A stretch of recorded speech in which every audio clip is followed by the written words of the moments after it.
But first, well, while most of us have watched every single television show and film ever made during this lockdown, there is one film that the Queen really doesn't want you to see.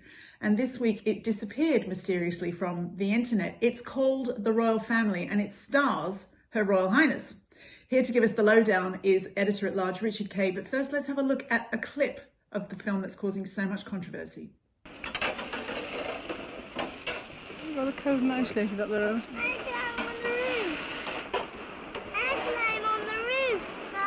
So we see that. That is the prettiest face I have yet seen. I'm on the roof. I'm waiting for my lunch to arrive down at the bottom. Paddy goes in there. The salad is ready. Good. This is a she, isn't it? The film, simply called Royal Family, came out in 1969, and it was nothing short of an absolute sensation when it came out. Something like 31 million people in Britain watched it. They were absolutely gripped by it because it showed us an intimate portrait of the royal family. Prince Philip, in particular, was the driving force behind this. He had been in this long-running debate with the then Labour government that the royals were underfunded. He complained on American television. It caused a big storm at the time. And this was kind of his way of getting revenge. Well, if they're not going to show that, if they're not going to accept that we're value for money, we're going to show the public that we are. But what it's chiefly remembered for, I think, are the intimate family snapshots sitting around the dining room table, gossiping, Christmas tree decorating, young Edward and Andrew having a snowball fight. I mean, the public just loved it, and they wanted more. I remember a lot of commentators arguing at the time, well, we've seen them eating their meals. We now want to look in their kitchen cupboards. So there was an argument that it had somehow opened the bottle, and it was going to be very hard to stuff the genie back into it again. Certainly, a lot of advisors around the royal family have always grumbled that this was a self-inflicted wound. That had they not made that movie Royal Family in 1969, then things could have turned out differently. I think, frankly, that's slightly naive, but it is an argument. I would say the Queen comes across as incredibly dynamic and lively person. I mean, she was a young woman on top of her game in 1969, and she was very fast with her views and her opinions and very decisive. I think the resistance, and particularly from the Queen, was about having those family moments on screen. And that's why she, when she agreed to the proposal, she made it absolutely clear that if she didn't like it, then the film would never be broadcast. And so they had to go through that entire year, the movie makers, knowing that there was a possibility that at the end, the Queen could say, sorry, no. There were criticisms of it, but nonetheless, it was repeated a week later on ITV.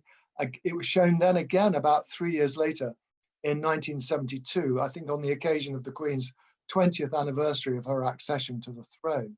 And then suddenly no more. It disappeared. It was under lock and key, cast into some palace cellar. Quite why that happened, nobody's entirely sure, but there's been a veil drawn over it as though it's not fit for public consumption. And doing it, once again in this month, getting it taken down because of copyright issues or whatever else the excuse they've used, will only generate much more interest, and it'll only be a matter of time before another bootleg copy is put up anyway.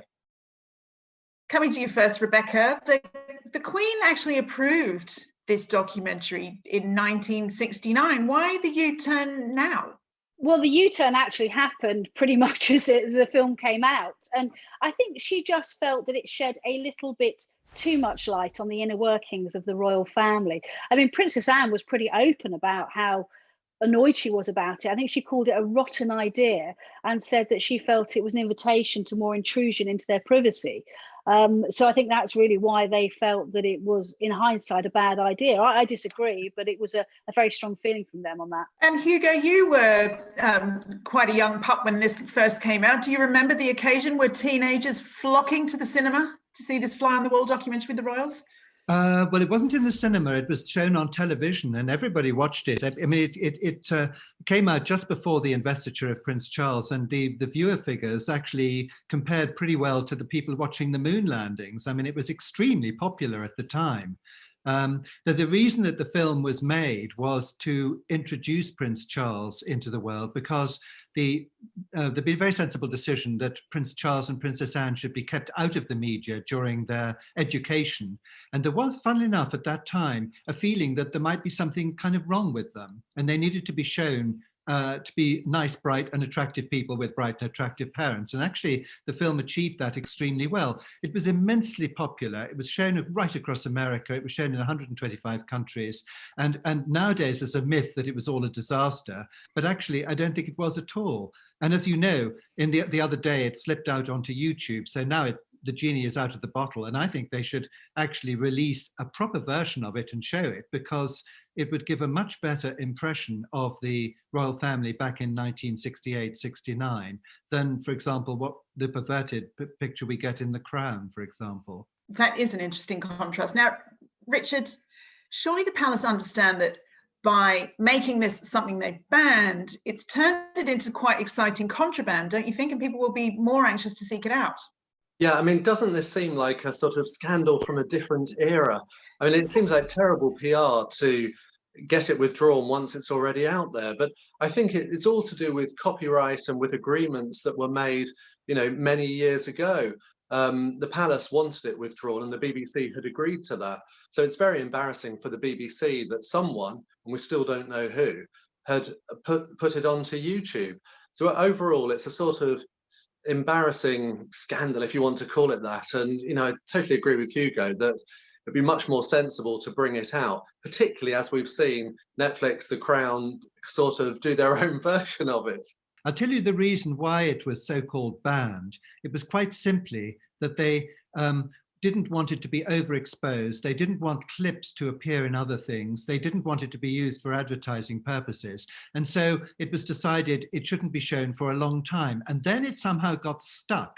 And so the sort of ban, so-called ban, has lasted all these years. And I suppose also it's been superseded by other documentaries. The fact is that people say, oh, it was a disaster to make it. But other documentaries like Edward Murtaugh's 1992 documentary were made. So they can't have thought it was such a bad idea. I guess they maybe thought in some ways that it was rather dated. What about now, Rebecca? Do you think the Queen has regrets about ever making this documentary, or do you think she even thinks about it at all anymore? Well, she clearly regrets it, but I absolutely agree with Hugo. I don't really understand why. I think it's a brilliant piece of television. I mean, people talk a lot about how they love the scenes of the royal family going out boating and doing barbecues at Balmoral. My favourite bit is actually where you see the Queen planning her wardrobe for the coming weeks and months with her dresses, and it's brilliantly dated in the 60s, but she's kind of casually handling this priceless Tamur ruby necklace and saying, have I ever worn this? One really should have a special dress made for it. I mean, it's really brilliantly intimate scenes that shed a really fascinating light on the documentary and is on their lives, sorry. And as Hugo says, you really see the workings and how much effort and how much planning and how much preparation goes into royal engagements and royal tours. It's actually a very positive depiction of the monarchy, I would say.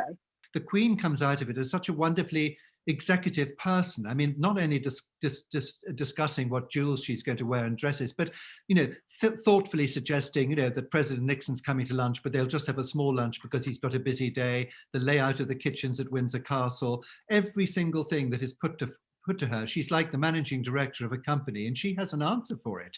She comes out of it extraordinarily well. Have you seen it, Richard? So I've actually only seen some of the clips that have been shown down the years. And then I've seen the Netflix dramatization of it. Just as I was about to watch it last week, it was swiped from YouTube. So yeah, I'm desperate to see it now. So come on, Buckingham Palace, let's have a U-turn, please.